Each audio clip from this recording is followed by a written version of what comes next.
Howdy, howdy, y'all. It is another Maharaj chapter. I know, I'm back. I apologize. I've a lot of random mishaps have happened that kind of have delayed this from happening. Technical issues and life events, not just from me, but from other folks. And it is what it is. Back to it, though. Back to it. Not going to let anything, throw off the groove. So we are back at chapter 85. Um, I am the foundation of all experience. That's the name of the chapter. Good chapter. I'll say, very good chapter. One of those sort of chapters that really good about encapsulating. I think the whole a lot. I mean, this is definitely one of those chapters. I think you could just, if you wanted to show someone like a taste of what Maharaj is all about, this is a very good chapter to show them. So I will just get to it. For example, I like how the questioner and Maharaj they go through a lot of this the unknown versus the known, and what's the importance of understanding the unknown. Questioner, why should the unknown interest me? Of what use is the unknown? I love how Maharaj responds to this. Of no use whatsoever. But it is worthwhile to know that what keeps you within the narrow confines of the known, it is the full and correct knowledge of the known that takes you to the known. You cannot think of it in terms of uses and advantages. To be quiet and detached, beyond the reach of all self-concern, all selfish consideration, is an inescapable condition of liberation. You may call it death. To me, it is living at its most meaningful and intense. For I am one with life in its totality and fullness, intensity, meaningfulness, harmony. What more do you want? And see, this is also another interesting kind of back and forth you see within this chapter is that what Maharaj keeps describing to the questioner, he keeps saying, this sounds like death. This sounds like death. And Maharaj is like saying, no, no, no, this is life. This is life. And so he's not necessarily even rejecting the death part.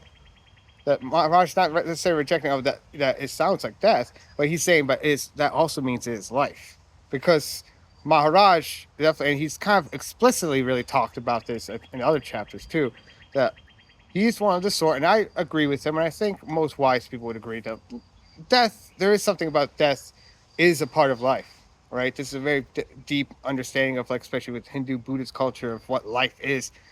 Death is part of it, So without death, you don't have life, you don't have rebirth, you don't have recreation. So I like that dichotomy throughout this chapter. Um, the questioner further goes on to say, nothing more is needed, of course, but you are talking of the knowable, Maharaj. Of the unknowable, only silence talks. The mind can talk only of what it knows. If you diligently investigate the knowable, it dissolves and only the knowable remains. But with the first flicker of imagination and interest, the unknowable is obscured, and the known comes to the forefront. The known, the changing, is what you live with. The unchangeable is of no use to you. It is only when you are saturated with the changeable and long for the unchangeable that you are ready for the turning around and stepping into what can be described, when seen from the level of the mind, as emptiness and darkness. For what the mind craves for content and variety, while reality is to the mind contentless and invariable. And the questioner then says, it looks like death to me. And that's how he responds to that. And Maharaj, it is. It's also all-pervading, all-conquering, intense beyond words. No ordering brain can stand it without being shattered. Hence the absolute need for a sadhana. Purity of body, clarity of mind, non-violence, and selflessness in life are essential for survival as an intelligent and spiritual entity. So I like how he also phrased that. It's like this is what these are just the traits and characteristics you need if you are going to do this sort of thing. Almost like you're like, hey, if you want to be say like a soldier or warrior. These are the traits you need to be a good warrior. Oh, you want to be a good artist. These are the traits you need to be a good artist. This is almost like the same sort of thing. If you want to be an intelligent or spiritual entity, these are the traits you need to have. So I really like that. I think it's really good about making it less floofy. Sometimes some spirituality can sound so very floofy and just I don't know how to describe other than just so feelsy. It's all about just it feels good, so it must be good. Less so about like, is it good or is it righteous, or you know what I mean? Like it's something just beyond just because it feels that way. Um. So, anyways, like I said, chapter is really good. No, there's not a single bad chapter in this book. I'm going to probably safely say that. Of course, watch now. This next chapter I do is going to be like awful, but probably not. They're all going to be good. They've all been good so far. I highly doubt would change. Anyways, other couple points I wanted to highlight in this chapter because there's a lot of good points. I could highlight the whole chapter, but I don't think you want me just to reread this whole chapter, especially if you already read it yourself. Um, Another point I wanted to come across um, is the questioner. Is not awareness a form of consciousness? Maharaj. And mind you, this is interesting the way he phrases it because even though he was like around like a long time ago, this sounds like he could be, this particular paragraph sounds like you could say it today. When the content is viewed without likes and dislikes, the consciousness of it is awareness. But still, there is a difference between awareness as reflected in consciousness and pure awareness beyond consciousness. Reflected awareness, the sense I am aware, is the witness, while pure awareness is the essence of reality. Reflection of the sun in a drop of water is the reflection of the sun, no doubt, but not the sun itself. Between awareness reflected in consciousness as the witness and pure awareness, there is a gap which the mind cannot cross. So once again, kind of doing an interesting little dichotomy there. Like I said, I like especially when the content is viewed without likes and dislikes. Like that just phrase, sounds very of social media age, right? Anyways, but beyond that, I like what it is saying though. It's like the difference between awareness as far as what we are doing as conscious beings, and like this, and like the pure awareness that of like the fabric of reality itself has.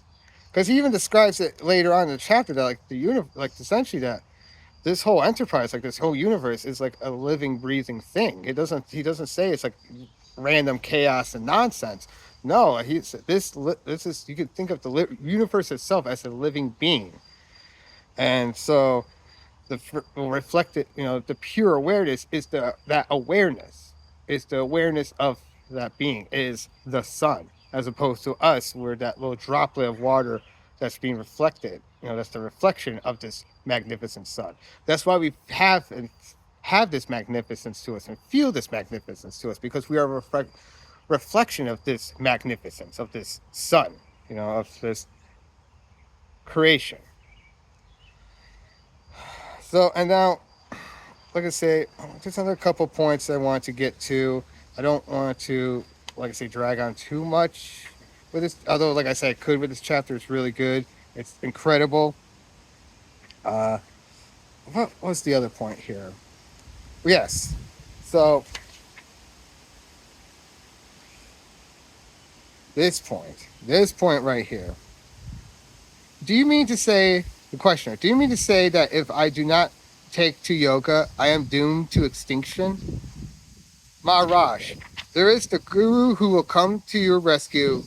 In the meantime, be satisfied with watching the flow of your life.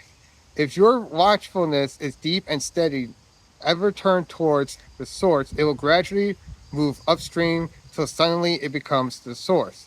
Put your awareness to work, not your mind.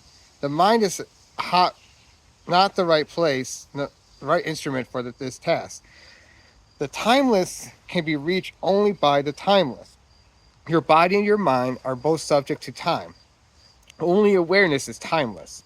even in the now, in awareness, you are facing facts, and reality is fond of facts. Questioner, you rely entirely on my awareness to take me over, and not on the Guru and God? Maharaj, God gives the body and the mind, and the Guru shows the way to use them. But returning to the source is your own task. Questioner, God has created me. He will look after me. Maharaj, there are immutable gods, each in his own universe. They create and recreate eternally. Are you going to wait for them to save you? What you need for your salvation is already within your reach. Use it. Investigate what you know to its very end, and you will reach the unknown layers of your being. Go forth, and the unexpected will explode in you and shatter all. Does it mean death? Asked the questioner. It means life at last.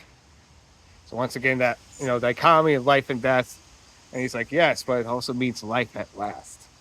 Like I say, I always think that's an important theme to understand for people, and is to help us understand this whole and really appreciate life. I think it's when we can cope with death in that way. But beyond that, just like I love the way he describes, he used to stream like this.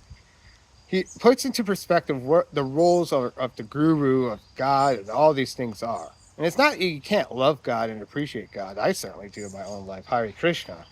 But you can, but you have to understand that ultimately, if you want to reach liberation, yes, you have been granted these tools that help you on the journey, the way there, and even and if you're lucky, you'll find your guru to help you use those tools. But ultimately, it's up to you. You have to be the one to start putting the practice into motion. And so I think I'm going to just end it on there. I don't, like I said, there's so much to this chapter. Please let me know in the comments what you liked about this chapter and just in general. And like I say, I apologize for not having posted in a while. I'm going to try to get back to a more regular schedule with posting these. And yeah, so hope you all have a incredible day, incredible time. Peace be upon you all. Hare Krishna. Namaste. Have a good one. Peace.